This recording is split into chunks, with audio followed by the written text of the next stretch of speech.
Hello, it's a pleasure to meet you. My name is Zeus Favara, and together with Dana Amadel and Jose Perez, we're Group 1 of History 4-2 at Cal State University East Bay.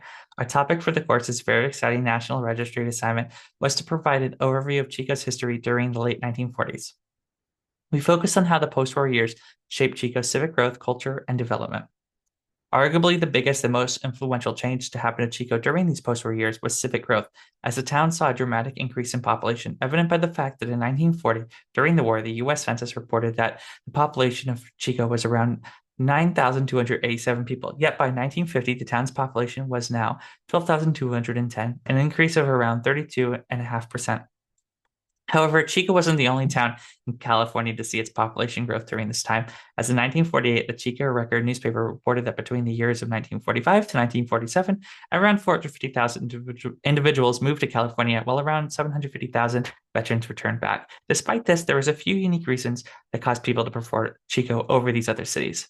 First, unlike big cities like San Francisco, Chico wasn't too crowded and felt to many like a city before the war. Secondly, from 1942 until the end of World War II, thousands of soldiers would see themselves stationed at the Army Airfield Base located near Chico, and during their time here, many fell in love with the community of Chico. So after the war, many of these men decided to move back to Chico with their families, while others moved back as bachelors and met women from Chico who they married. And some of these men became prominent leaders in the community, like Mayor Gordon Katzmayer.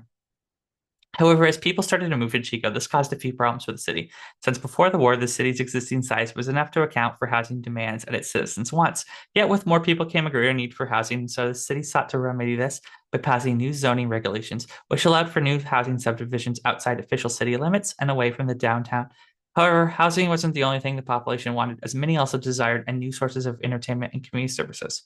As a result, Chico's leaders knew they would have to create plans to handle this rapid growth. So in October 1947, a year after the American Feeder had caught fire, the Chico Chamber of Commerce created a civic betterment committee to guide future development in the efforts to make Chico a better place to live.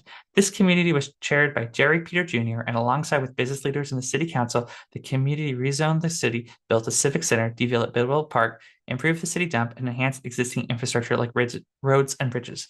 At the same time, this newfound development was also occurring. The city also sought to build facilities for returning veterans, like transforming Memorial Field into a veteran center and reopening the American Legion Club in a new location after its previous home was destroyed during the American Feeder Fire of 1947.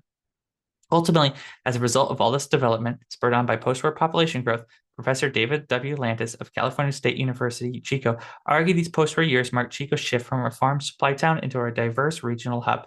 However, the physical layout of Chico wasn't the only thing to change, as the city's culture and identity also transformed during these post-war years. Though some of this change did have to do with the end of wartime production restrictions, as during World War II, Chico streets were overrun with pre-war automobiles. By the end of the war, newer models could be produced, and so people could now purchase them. However, the change in Chico's culture and identity also occurred as a direct response to the increased population and newfound development, too. And arguably, the best example of this can be found in the future of the Army Airfield Base, as by 1948, the 1942 lease between the U.S. Army and the city of Chico terminated, and this allowed the base and all of its improvements to now belong to the city of Chico. Realizing a lucrative economic opportunity, the city rebuilt the base into Chico's municipal airport and connected it to a railroad line, allowing it to become a profitable center of transportation for both people as well as goods. Furthermore, this airfield and its ease of transportation, which it brought to the city's residents and visitors, also signified that Chico was no longer a rural farming town, but a modern city accessible by air travel. Ultimately, by the end of the 1940s, Chico had been completely transformed from its pre-World War II self, and as a result, one can argue that without the war, Chico wouldn't be the city it is today, due to the fact that the war resulted in population growth, economic growth, which went on to spur development, and this continued into the post-war years, since more and more people kept moving to Chico, resulting in newfound demands for entertainment that would be remedied through locations like the El Rey Theater. Lastly, these are the 13 sources that we as Group 1 used to write our essay, as well as for this presentation too, many of which are primary sources as their newspapers published in Chico during the late 1940s, while others are secondary sources that were written later but still pertain to the subject of Chico history during the 1940s, like that of the website Downtown Chico and its pathfinding timeline of Downtown Chico. Well, these are the sources for the 6 different pictures seen throughout this presentation.